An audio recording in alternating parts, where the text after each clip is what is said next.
Gojo's battle with Sukuna in chapter 232 of Jujutsu Kaisen gets absolutely out of hand, especially at the end of the chapter with this massive plot twist. But first, here's how it continues from 231.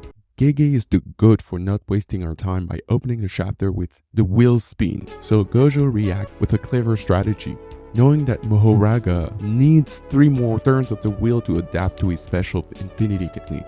But it leaves the others watching the fight wondering if he's not a little too much into it, forgetting about Megami. The specific panel, the intensity heightens as Gojo enhances his hand with cursed energy and punches the pillars, though Sukuna easily recovers. Gojo's true intent is revealed. He's amplifying his blue technique with enormous amount of cursed energy. With a theatrical flourish, he wraps his hand together and creates blue orbs around Sukuna. Orbs that move and destroy everything around them. It's a dazzling display and you might think you're misinterpreting it, but the anime in which the creator Gege has its hand on in season 2 provides a precedent. When Gojo injects maximum cursed energy into his blue technique, it creates a massive roving orb that annihilates everything nearby. It's like witnessing a master painter adding a striking new color to his palette. What Gojo is doing here seems to be a riff on that, amping up the power to create multiple individual magnetic fields combined with orbs. Almost like a Rasen Shuriken Sage mode from Naruto, but without the Shuriken. Only blue isn't just destroying orbs object around it, it's creating an attraction point that draws everything to it. So the orbs pressure and distract Sukuna, allowing Gojo to move his blind spot and land a kick.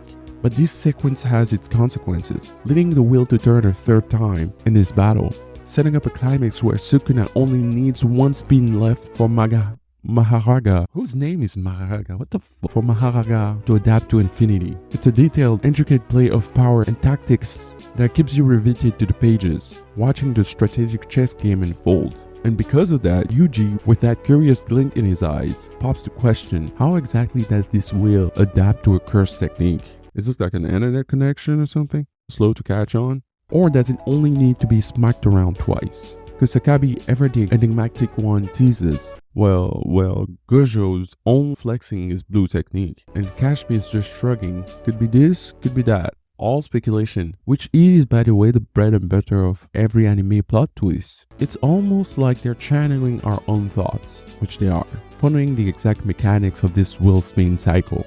But we are stuck in the anticipation loop, waiting for the full translation to roll out. However, his red doesn't deal much damage as Sukuna uses the main expansion just in time. Wheel turns dark, but as we discovered, the dark turn doesn't reset the count. Even though Sukuna wasn't destroyed by the attack, he couldn't fully neutralize red because he was limitless in hints for being sloppy with red. But props to Sukuna, he's not letting Gojo get ahead. With half of his face destroyed, Sukuna smiles in an interesting twist that shows his control and confidence. But you know time is running out because the wheel turns again, leaving just 1 more turn, and Gojo can't seem to finish him off, no matter what he tries. But just when Sukuna looks confident, he gets hit by a devastating attack.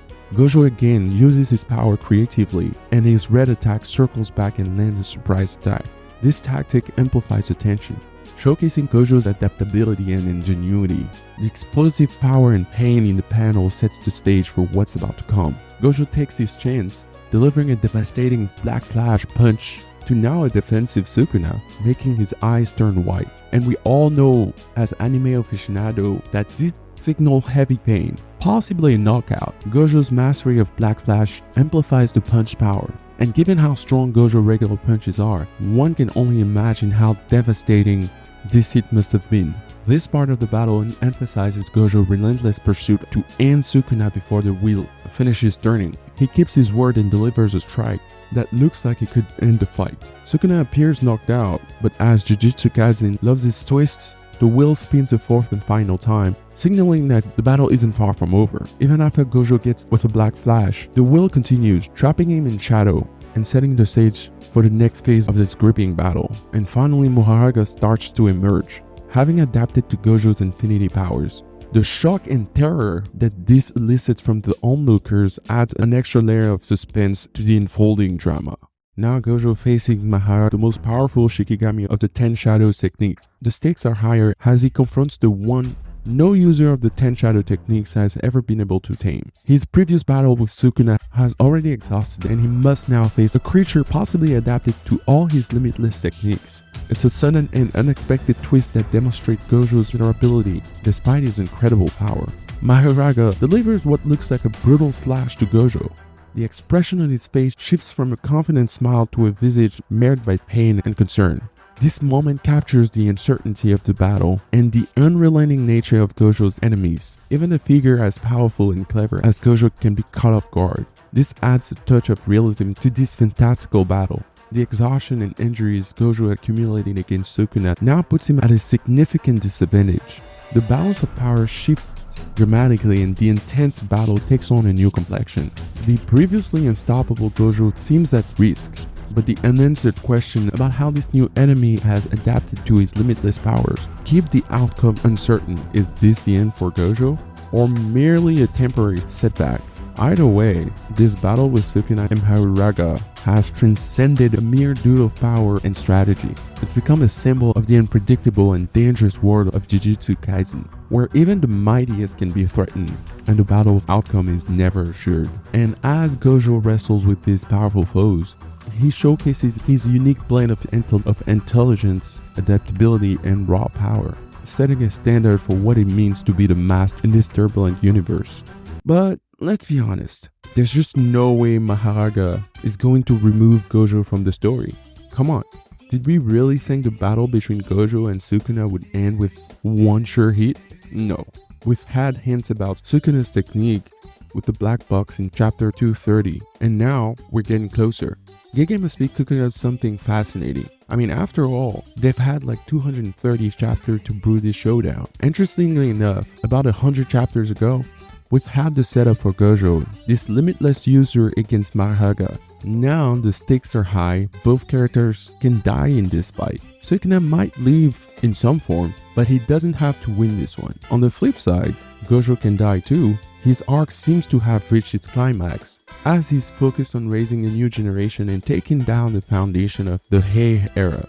Gojo taking so many dubs during the entire fight just screams that he's going to lose. I mean, Gege knows fans would be pissed if he went out without a bang. So that's what they're doing, they're giving us just that. Gojo loses or dies, but goes out taking Sukuna's biggest weapon out of his arsenal, Mahoraga, giving a student an actual chance to take down Sukuna and proves at the end of the day that he's truly him. And all these layers, these callbacks, these connections, they're not just all thrown in there.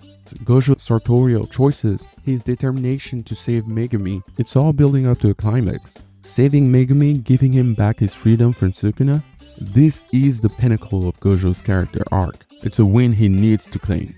Yet the hypothesis lingers that Gojo will win and kill Sukuna. I mean, he has been manhandling Sukuna alone. However, since there is one leftover finger, he would not be dead yet. I think it's a win-win since it's not a situation where either are in trouble and since none of them dies.